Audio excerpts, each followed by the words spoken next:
Killzone is one of the few PlayStation exclusives that has managed to make an appearance on every generation of Sony console since the PlayStation 2 back in 2004. Since then, PlayStation has used this series to show how far each new generation of console has come in terms of visuals and gameplay. The last entry in the series was Killzone Shadowfall and was released back in November of 2013, and was used as a launch title for the PlayStation 4.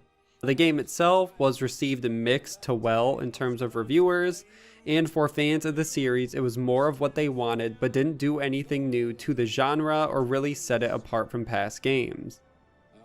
Now it's been 7 years since the last entry in the series, and with a PlayStation 5 release coming at the end of this year, I thought it would be a great time to break down everything we know about Killzone 5 so far. As always, all the links to the sources will be down in the description below, so make sure to check those out and follow me on Twitter at Fonkt2 for updates on all future videos. Let's start with the first leak about the game, which came in January of 2017 by Perul, which is a Dutch media outlet where they covered Guerrilla Games, who is the developer behind Horizon Zero Dawn and also the Killzone series. And the article itself covered the closing of a branch of Guerrilla. Now in the article, the direct quote translated, so there might be some lost in translation moments happening, but this is what the quote said translated just from Google Translate. Quote, Guerrilla, where 270 people work, was taken over by Sony in 2005.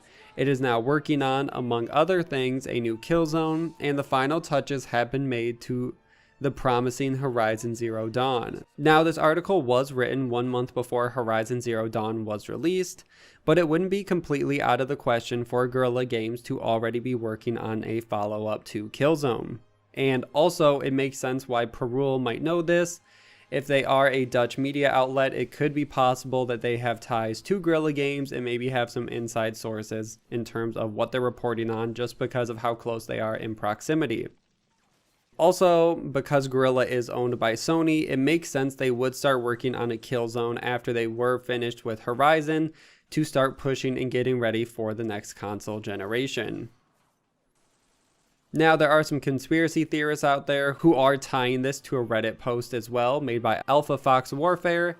He originally made a post saying, quote, Sony announced a new Killzone and nobody knows about it. Now, this post was made in the PlayStation 4 subreddit and was later removed, but we still aren't sure if a moderator removed it or if Sony removed it. Some people think that it was removed by Sony because this post was talking about a new Killzone when Sony wasn't ready to announce it, but obviously that's the information. You guys can decide what you want with it. On top of that, Guerrilla has also been making a lot of big hires to the company, which I originally mentioned in my Horizon Zero Dawn video and explained why it didn't seem likely for Guerrilla to be hiring multiplayer developers to work for a Horizon Zero Dawn 2. It just doesn't make a lot of sense, and even back then I speculated that it's probably for a new Killzone. A few of the hires, one is a game server engineer who worked on systems like matchmaking, tournaments, clans, and leaderboards. They also hired Simon LaRoche, who previously worked at Ubisoft on Rainbow Six Siege. And funny enough, he actually, before working at Ubisoft, worked at Guerrilla on Killzone 2. So he's coming full circle back to Guerrilla to work on Killzone 5. Chris Lee was also hired in October of 2018. He had also previously worked at Ubisoft on Rainbow Six Siege. And they both mentioned working on an unannounced title on their LinkedIn at Guerrilla Games. And as I said, these hires seem to make more sense for a Killzone game rather than a Horizon game. Maybe they are looking into bigger multiplayer features and having that be a bigger part of the experience post-launch and once people finish the story. Another article I wanted to mention also comes from Perul and was released in July of 2018, where they were able to interview the CEO of Guerrilla Games, Herman Hulst. And the one section I wanted to talk about is Hulst was talking about ramping up the studio and hiring and almost doubling their staff. He continued on saying, quote, growth should also make it possible to release A-list games more often. We've been working on Horizon for 6.5 years, which is exceptional. We want to release games every 2 to 3 years, both new titles and games based on existing titles. So just from that, we know that Horizon itself was a new title for them and it did take longer to release, But if they do want to get on this 2 to 3 year time limit, we know that Horizon 1 was released in 2017. So 3 years after that would put them at 2020, and that also ties together with the timing element that it would make sense. It's been 3 years. They said new and existing titles, Killzone is existing, and kind of fits a few of these points that Hulst mentioned. Now, the only other evidence we have for Killzone 5 is the timing itself, which I mentioned before. Killzone has been a launch title for the PlayStation 2, PlayStation 3, and now PlayStation 4, and I really don't see PlayStation changing that trend now. Guerrilla did almost double their staff after Horizon Zero Dawn, so they definitely can support multiple projects.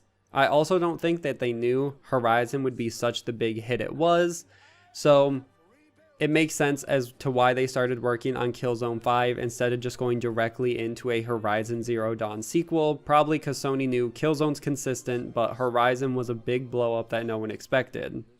So they hired up, started working on Horizon 2 while they had still part of the team working on Killzone 5, at least is what I assume.